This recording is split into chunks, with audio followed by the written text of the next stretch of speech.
Hey guys, I got a video up here for you. It's finally a new amp day. I got a new amp. So I'm gonna unbox it and just check it out and maybe plug it in, play a couple of electric things, which you've never heard me play on this channel yet.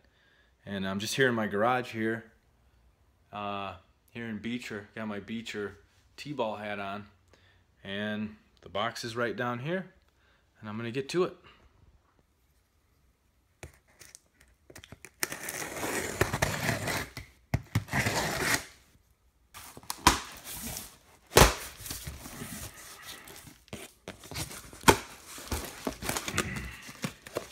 Oh, we got extra on there, huh?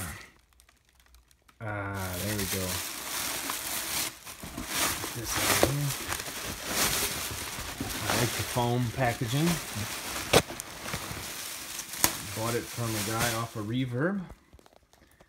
I can't remember his name. It was James. I'm not going to say his last name. But he got it as a factory second. So, he's got all the original packaging, which is cool.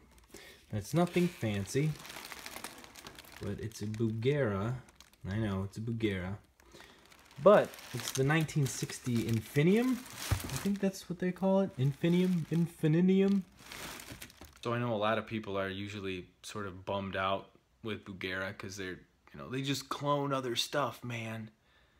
But I figure if you're gonna get something like cheap like this, if it's a clone of a Plexi, which is a clone of a Bassman, how many Plexi clones have there been? Like a trillion? I mean, the Plexi itself was a clone.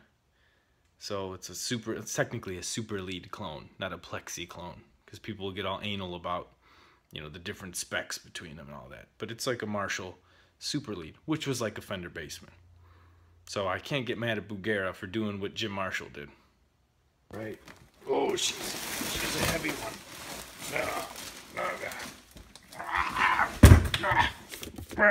Christ. Okay. It looks really clean. There's really no scuffs or anything on it. So the first thing I'm going to do, because this is a tube amp, is I'm going to pop this bad boy open and just make sure all the tubes, he shipped it with the tubes and the sockets, which is usually okay. I don't do it that way. But that doesn't make me better than this guy at all. It's just, he had such good packaging that I'm not worried about it, but I'm going to pop the back open and just make sure the tubes are all seated and there's nothing out of whack before I fire her up. It looks like there are a few little scuffs in the back here. Right there and right here. But I bought it used. So I'm not bumming about that. I don't really care cosmetically about anything like that. I never have with my equipment. So I'm going to take this panel off and then just show you how to check the tubes and make sure they're in there all the way. Okay.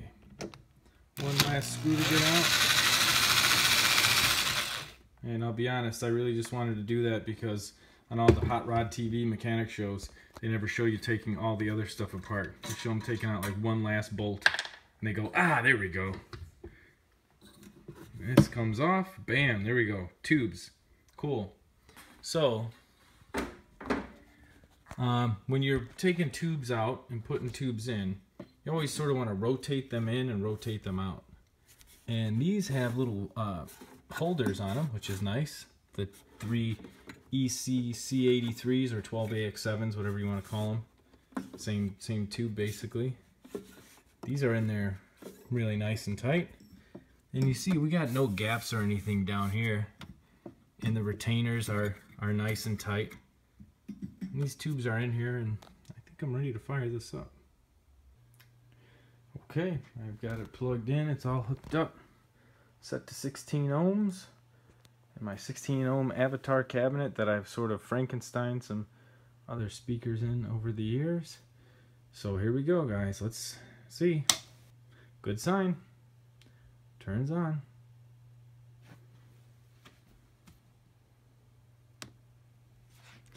Cool. I'll let it warm up for a minute here. You want to get those tubes warm before you flip the standby and turn it on. And I know there's a lot of discussion about guitar cables. So I like to use a shorter cable and go straight into the amp for the ultimate tone. So I'm going to be plugging right in here. Nah, I'm just kidding. So I'm going to be playing with this my sort of bastardized, super cheap, although it's got a pretty fake veneer flame top though, doesn't it? My cheapo Laguna that I got for like, I don't know, 220 bucks or something at Guitar Center, and put some EMGs in it because I was in a metal band. You need EMGs in your metal band. But I've got that all stopped up. I don't even want to use that shit anymore. It's not the original trem. The original trem was hot garbage and it broke, so I just took another licensed Floyd and threw it on there. So let me get this tuned up and plugged in, and we'll make sure this amp works.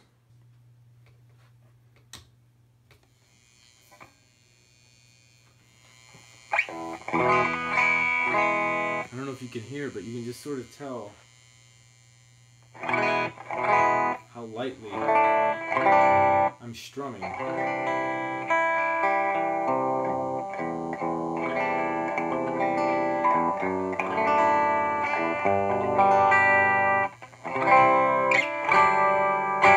But if I really opened up and just started whacking at my guitar here, it would get really loud.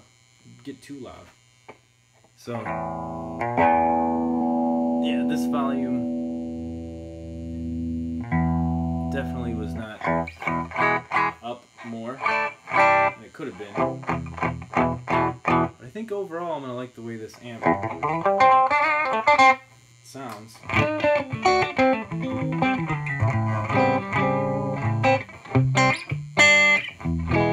I can tell it's going to get super duper loud.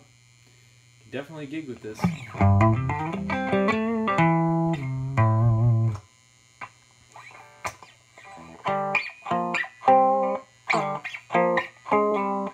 had to do it because it's like trying to be a Marshall, so I had to do that.